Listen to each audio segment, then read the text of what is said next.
Bismillahirrahmanirrahim. Inilah Radio Saudi Internasional siaran bahasa Indonesia dengan acara Al-Mamlakah fi Uyunil Akharin, tamu-tamu Arab Saudi.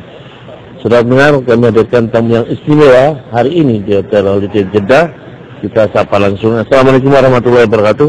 Waalaikumsalam warahmatullahi wabarakatuh. Silakan kenalkan nama Bapak dan dalam rangka kedatangan di Saudi. Silakan. Saya Al-Fajir Habib Muhammad Rizik bin Husain Syihab. Saya datang dari Indonesia bersama keluarga untuk menunaikan ibadah umrah dan ziarah ke Nabi kita Sayyidina Muhammadin sallallahu alaihi wasallam di kota suci Al-Madinatul Munawwarah. Masya Allah, tabarakallah. Saya sudah mendengar nama Habib Rizik, dan saat ini memang sangat penting berita dari Indonesia. Silakan diberikan oleh-oleh untuk Radio Saudi Internasional Bahasa Indonesia. Ya, terima kasih kepada Radio Saudi Internasional dalam Bahasa Indonesia ini. Saya gembira sekali bertemu dengan Pak Imran. Ya. Mudah-mudahan pertemuan ini bisa lebih menjalin yaitu ukhuwah Islamiyah yang ada di antara kita, dan kepada seluruh pendengar daripada Radio Saudi Internasional, khususnya mereka yang berasal dari Indonesia, untuk selalu punya kepedulian terhadap situasi dan kondisi bangsa Indonesia saat ini. Dan saya berikan kabar gembira, saat ini di Indonesia umat Islam dari berbagai macam kalangan, berbagai macam golongan, alhamdulillah mulai punya kesadaran yang sangat tinggi untuk berjuang bersama, untuk bersatu, untuk bersaudara. Dan semoga ini bisa terus kita pupuk untuk kita tumbuh suburkan, agar ke depan ini bisa menjadi manfaat untuk menjaga keutuhan, persatuan dan kesatuan NKRI. Masya Allah. Ini Radio Saudi Internasional Bahasa Indonesia ini pada umumnya adalah untuk misi dakwah. Ya. Tentu dakwah ini bukan hanya di Saudi saja, di ujung dunia pun. Gimana dakwah Islamiyah di Indonesia? Ya, jadi sebagaimana kita ketahui bahwa medan juang Islam itu ada 3. Yang pertama adalah dakwah, yang kedua adalah hizbah, dan yang ketiga adalah jihad. Nah, ketiga medan ini sangat penting untuk diisi oleh para ahlinya dan untuk selalu sinergi. Nah, dakwah sebagaimana kita ketahui bahwa dakwah itu kan dari kata da'a yad'u dakwatan, artinya kan mengajak. Yang namanya mengajak kan mesti santun, ramah, simpatik, menarik, tidak boleh kasar, tidak boleh bengis. Nah, itu harus dilaksanakan oleh para ahlinya. Nah, tapi jangan lupa di sana juga ada medan hizbah. Hizbah itu adalah amar ma'ruf nahi munkar. Nah, kalau disebut amar ma'ruf dari kata amaro ya'muru amron, itu artinya nyuruh, memerintahkan. Nah, kalau memerintahkan ranahnya sudah tegas. Namanya perintah tegas. Perintah kalau tidak tegas nanti tidak dipatuhi. Apalagi nahi munkar, mencegah kemunkaran, harus lebih tegas lagi. Sementara yang ketiga adalah medan jihad. Nah, medan jihad ini ya tentu membutuhkan keberanian karena medannya sangat keras. Tidak setiap orang mampu untuk melakukannya. Jadi biarkanlah umat Islam berjuang di masing-masing medan sesuai dengan kemampuannya. La yukallifullahu nafsan illa wus'aha. Allah kan juga tidak membebankan seseorang kecuali sesuai dengan kemampuannya. Ada yang mampu berdakwah dengan santun, dengan lembut, dengan ramah, dengan simpatik. Tapi dia tidak mampu untuk melakukan hizbah, apalagi jihad. Nggak apa-apa, teruskan dia punya dakwahnya. Mereka bisa berdakwah dengan membuka majelis taklim, membuka pesantren, membuka kitab, mengajar umat. Itu kan juga dakwah yang luar biasa. Nah, sementara ada lagi kelompok umat Islam yang mampu melakukan hizbah, seperti kelompok generasi muda kita nih, yang punya keberanian, yang punya tenaga. Tapi mungkin kalau bicara dakwah belum mampu. Mungkin belum mampu kalau bicara dakwah. Nah, nggak apa-apa, teruskan aja mereka punya hizbahnya. Yang penting dalam berhizbah mereka tetap berpedoman kepada fatwa para ulama agar tidak salah jalan. Dan sementara di bagian dunia lain ada saudara-saudara kita yang memang sudah masuk ke dalam dunia jihad seperti di Palestina. Untuk menghadapi peluru Israel nggak bisa dengan dakwah, nggak bisa dengan senyuman, tapi harus dengan perlawanan. Nah, maka itu kita katakan tadi, ketiga medan ini harus diisi oleh para ahlinya dan harus sinergi. Insya Allah kita akan mencapai kejayaan. Termasuk di Saudi, begitu juga di Indonesia. Baru-baru ini kunjungan Raja Salman bin Abdul Aziz ke Indonesia. Gimana respon masyarakat Indonesia atau rakyat Indonesia, dan apa yang bisa dipetik dari kunjungan Raja Salman ke Indonesia? Ya, pertama saya mau sampaikan di sini bahwa respon umat Islam di Indonesia atas kedatangan Raja Salman itu sangat antusias. Bahkan menariknya bukan hanya masyarakat yang selama ini mendukung aksi 212, aksi bela Islam. Bahkan dari kelompok mereka yang selama ini punya slogan-slogan yang kadang-kadang terdengar rasis, fasis, bahkan terdengar ada anti Arab dan seterusnya, justru ikut berebut selfie dengan Raja Salman. Nah, artinya di sini antusias itu nggak bisa dibendung. Yang pro maupun kontra akhirnya tidak terbendung, mereka semua ikut menyambut kedatangan Raja Salman. Itu pertama. Yang kedua, kita bersyukur dengan kedatangan Raja Salman tadi. Bersyukur dalam hal kita tidak bicara soal materi yang dibantukan ke Indonesia. Kita tidak bicara soal kecil besarnya investasi yang ditanamkan di Indonesia. Tapi ada nilai psikologis yang luar biasa. Satu, pada kondisi di mana umat Islam sedang bersatu, sedang bahu-membahu untuk membela Al-Quran, untuk melawan penista agama, yang tanda kutip, penista agama kan dilindungi oleh rezim penguasa saat ini. Nah, kedatangan Raja Salman itu memberikan spirit kepada umat Islam untuk lebih bersatu, lebih semangat untuk memperjuangkan pembelaan terhadap Al-Quran. Yang kedua, dalam situasi kondisi ekonomi di Indonesia, di mana pemerintah mulai berkiblat kepada negara komunis Cina. Ini kan juga menimbulkan keresahan di kalangan para ulama. Nah, dengan kedatangan Raja Salman ke Saudi memulai investasi, ya kita berharap hari ini investasi Raja Salman atau Saudi ini sudah mencapai 87 triliun rupiah. Mudah-mudahan ke depan akan bertambah, Itu tergantung bagaimana pemerintah Indonesia mengelola investasi tersebut. Nah, ini kan kalau bicara investasi kan modalnya kan kepercayaan antara kedua belah pihak. Nah, kalau pemerintah Indonesia mengelola investasi Raja Salman yang bernilai 87 triliun itu dengan sangat baik, tentu akan mendorong pemerintah Saudi untuk menanamkan investasi yang lebih besar. Bahkan bisa menarik investor-investor di seluruh negara Arab, bukan Saudi saja.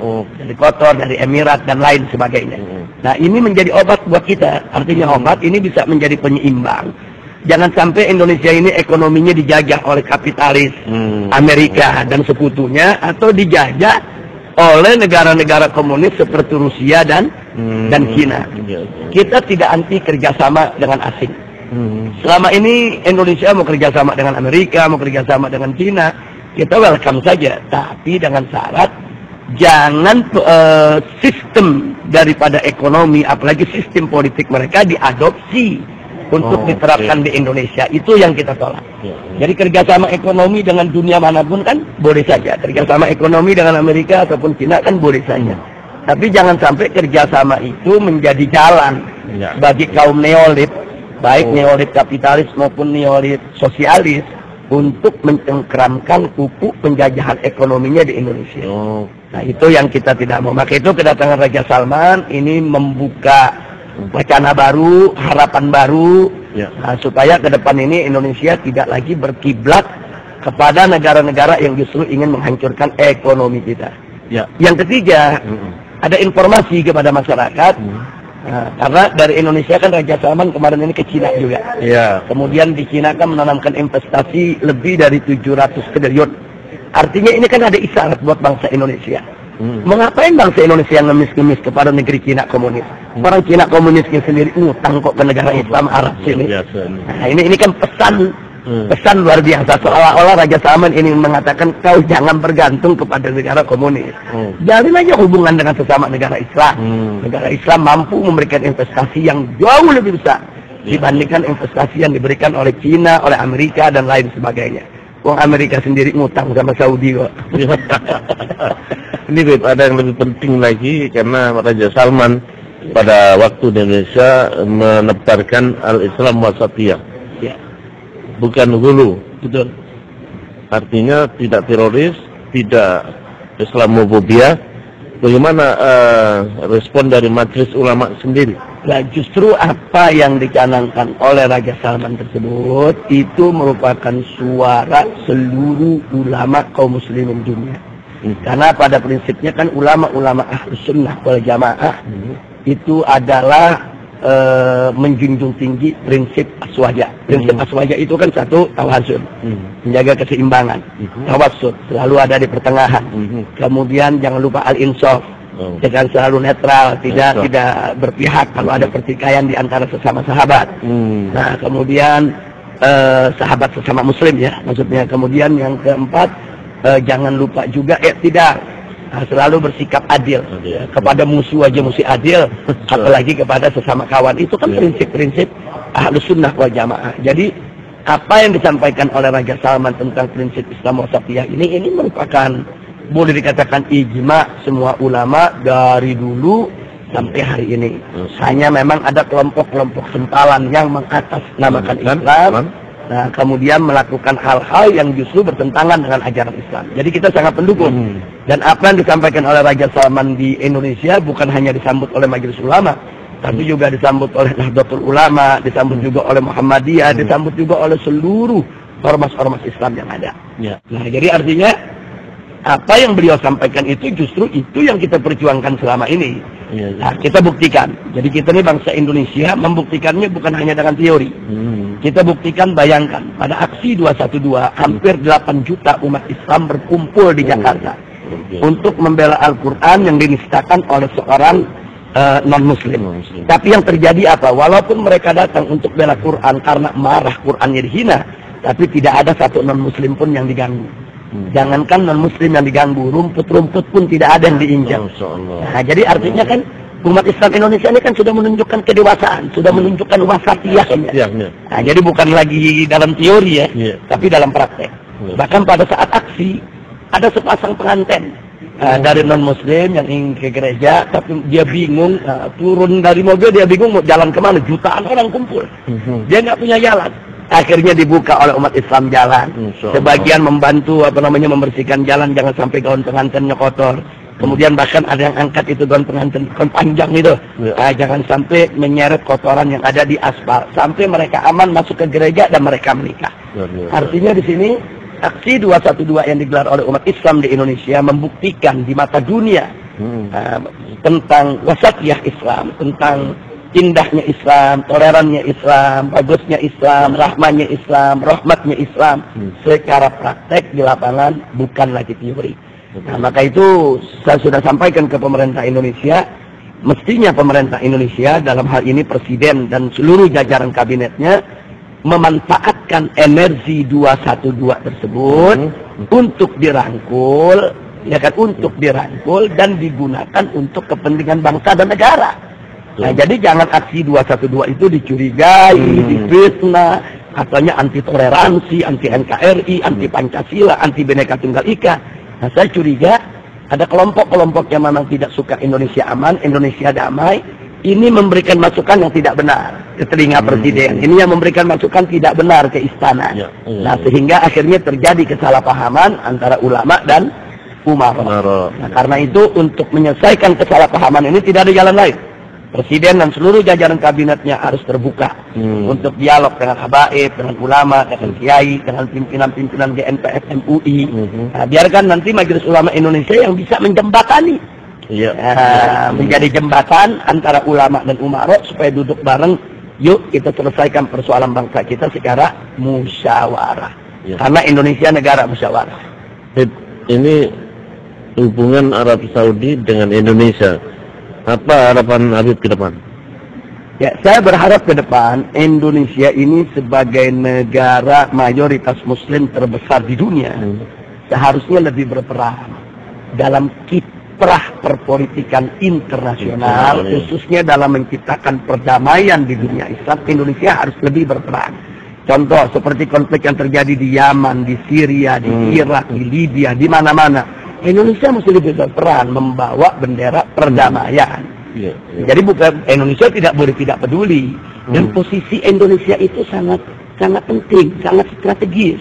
Dan Indonesia cukup dihormati di seluruh negara-negara Arab. Nah, kalau Indonesia bisa menjadi duta khusus, ya kan, duta khusus katakanlah dari OKI, Organisasi Konferensi Islam, untuk menciptakan perdamaian ini, semua di dunia Arab, luar biasa. Makanya tadi saya katakan pemerintah saat ini sudah punya modal aksi 212 yang menurunkan hampir 8 juta umat Islam dalam bentuk yang sangat damai. Ini kan jadi pilot proyek ya. Artinya proyek percontohan untuk umat Islam dunia. Nah, energi ini gunakan bahwa kita siap tampil untuk menciptakan kedamaian di seluruh dunia. Nah, tawarkan di OKI, di Robito, di mana Indonesia bisa berperan, bukan jadi penonton. Nah, apalagi pemerintah ikut-ikutan blok Cina lah, blok Rusia lah, yang notabene Cina dan Rusia ikut bertanggung jawab dengan konflik yang ada di Timur Tengah. Nah, jadi Indonesia, karena kan selama ini kan prinsip politik luar negeri Indonesia kan non-blok. Jangan lupa itu. Kan non-blok, artinya non-blok kan pemerintah Indonesia kan nggak ngeblok ke kanan atau ke kiri. Itu posisi yang sangat bagus untuk peran sebagai pendamai.